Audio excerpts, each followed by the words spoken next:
நெல்லை பாளையங்கோட்டையில் ஐடி ஊழியர் கவின் பட்டப்பகலில் வெட்டி கொலை செய்யப்பட்ட சம்பவத்தில் பெண்ணின் பெற்றோர் குற்றவாளி பட்டியலில் சேர்க்கப்பட்டிருப்பதாக தற்போதைய முக்கிய செய்தி வெளியாகியிருக்கிறது. பெண்ணின் பெற்றோர் தூத்துக்குடி மாவட்ட காவல்துறையில் உதவி ஆய்வாளர்களாக பணியாற்றி வருகின்றனர். கவினை வெட்டி கொலை செய்ததாக பெண்ணின் தம்பி சுர்ஜித் ஏற்கனவே போலீசாரால் கைது செய்யப்பட்டிருந்தார். தனது சகோதரியுடன் பழகுவதை நிறுத்தாத ஆத்திரத்தில் கொலை செய்ததாக பெண்ணின் தம்பி வாக்குமூலம் அளித்திருக்கிறார். இருவரும் வெவ்வேறு சமூகத்தைச் சேர்ந்தவர்கள் என்பதால் பழக வேண்டாம் என கவினிடம் பலமுறை எச்சரித்ததாகவும் பெண்ணின் தம்பி சுர்ஜித் தரப்பிலிருந்து தெரிவிக்கப்பட்டிருக்கிறது. கூடுதல் விவரங்களை செய்தியாளர் சிவகுமார் வழங்கிட கேட்கலாம். சிவகுமார், வணக்கம். பெண்ணின் பெற்றோர் குற்றவாளி பட்டியலில் தற்போது சேர்க்கப்பட்டிருக்கிறார்கள். இது குறித்தான முழு விவரங்கள் சிவகுமார்.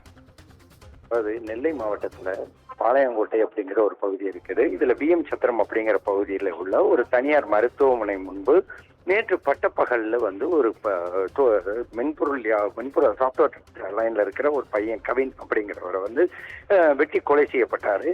இந்த சம்பவமானது தமிழ்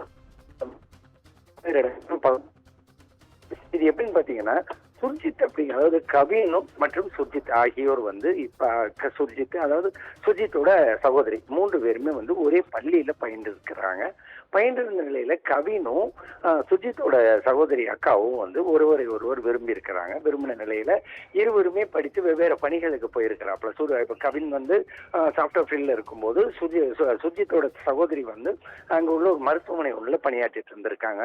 இந்நிலையில இருவருக்குள்ளேயும் ஏற்பட்ட காதல் பல்வேறு கட்டங்களை தாண்டி இருக்குது. எப்படின்னு பாத்தீங்கன்னா, அதாவது பலமுறை எதிர்ப்பு தெரிவித்துமே என்ன பண்ணிருக்காங்கன்னா, அவங்க அந்த எதிர்ப்பை கண்டுக்கிடாம இருவரும் தங்கள் காதல தொடர்ந்திருக்காங்க.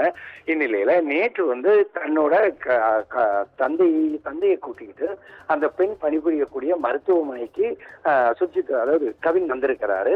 வந்த இடத்துல என்ன பண்றாருன்னா, சுர்ஜித் தான் மறைத்து வைத்திருந்த அருவாளை எடுத்து கவினை ஏறத்தாழ 12 இடங்கள்ல வெட்டி கொலை செய்யறாரு. கொலை செய்தது ஒரு கடும் பதட்டத்தை ஏற்படுத்துது. இருவரும் வெவ்வேறு சமூகத்தை சார்ந்தவங்க. அதாவது பாத்தீங்கன்னா, ஒரே இனத்தை ஒரே மதத்தை சார்ந்த இருந்தாலும் வெவ்வேறு சமூகத்தை சார்ந்தவங்க அப்படிங்கிறதுனால என்ன ஆகுதுன்னா, அந்த பிரச்சனை அதாவது ஒரு ஆணவ கொலை அப்படிங்கிற ஒரு கேட்டகரிக்கு போகுது. இந்நிலையில இது குறித்து பாளையங்கோட்டை தாலுகா லிமிட்ல நடந்தாலும் இந்த கேஸை என்ன பண்றாங்கன்னா, பாளையங்கோட்டை காவல் நிலையம் விசாரணையில் எடுக்குது.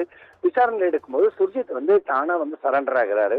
அப்போ அவர் என்ன சொல்றாருன்னா, பலமுறை தன்னோட சகோதரி கூட பழகாதீங்க அப்படின்னு சொல்லி வற்புறுத்தியும் மீறி சுர்ஜித் பண்ணிட்டு இருந்த ஒரு சூழ்நிலையில தான் அவரை வெட்டி கொலை செஞ்சதா சொல்லிதான் அவர் ஆஜராகிறாரு.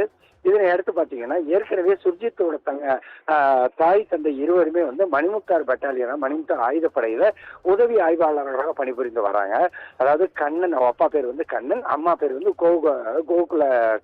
கோகுல ஈஸ்வரி அப்படிங்கிற மாதிரி சொல்றவங்க. இவங்க 2 பேருமே ஆயுதப்படையில பணிபுரிஞ்சிட்டு வர ஒரு சூழ்நிலையில இந்த கொலைக்கான அவங்களும் ஒரு தூண்டுதலா இருந்திருக்கலாம் அப்படிங்கிற ஒரு காரணத்தை முன்னிறுத்தி தற்போது அவர்களையும் கைது செய்ய காவல்துறை முழு முயற்சி எடுத்துட்டு இருக்குது. அதாவது ஒரு கொலைகள் அப்படிங்கிற ஒரு ரீதியை தாண்டி ஆணவ கொலை அப்படிங்கிற வகை தமிழகம் முழுவதுமே சற்று ஓய்ந்திருந்த நிலையில தற்போது மீண்டும் திருநெல்வேலியில துவங்கி இருக்கிறது. இங்க மட்டுமில்ல, தமிழகம் முழுவதுமே ஒரு ஒரு பலத்த கண்டனத்தை கிளப்பி இருக்குது. சிந்துஜா,